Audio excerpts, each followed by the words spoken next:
បាព្យាបាលដល់ថ្នឹងខួរក្បាលឆ្លុះគ្នានឹងបេះដូងនាងយាយម្នាក់ឯងមិនហន់គិតដល់ដេកលងម្ដងទាំងគេមិនដឹងខ្លួនផងថាខ្ញុំលួចស្នេហ៍តាមគេគ្រប់យ៉ាងមិនដែលដេញដោល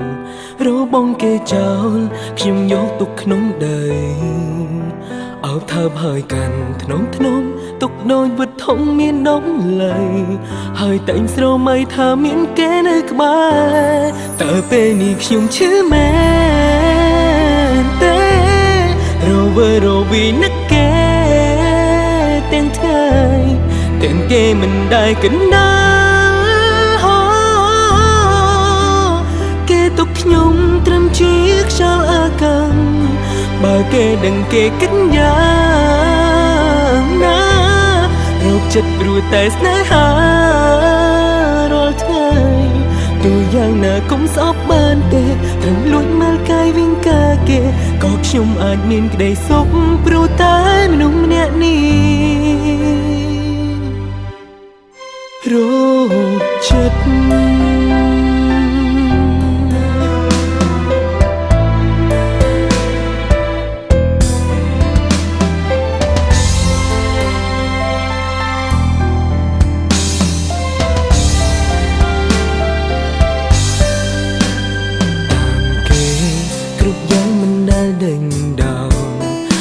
បងគេចោលខ្ញុំយកទុកក្នុងដីអោបថើបហើយកាន់ធ្នមទុកដូចវត្ថុមានតម្លៃហើយតែងស្រមៃថាមានគេនៅក្បែរតើពេលនេះខ្ញុំឈឺមែនទេ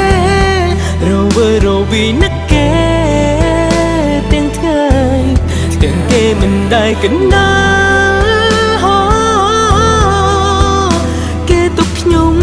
ជាខ្យល់អាកាំងបើគេដឹងគេគិតយ៉ាងណារោគចិត្តព្រោះតែស្នេហារាល់ថ្ងៃ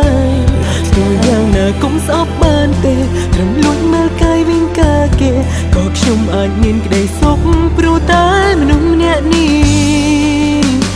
រោគចិត្ត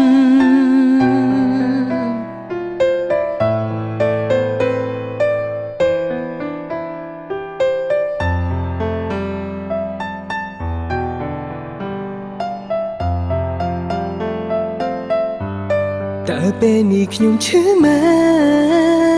នទេរវើរវីនឹកគេទាំងថ្ងៃទាំងគេមិនដែលគិតដល់គេទុកខ្ញុំត្រឹមជាខ្យល់អាកាសបើគេដឹងគេគិតយ៉ាងណារោគចិត្តព្រោះតែស្នេហារាល់ថ្ងៃ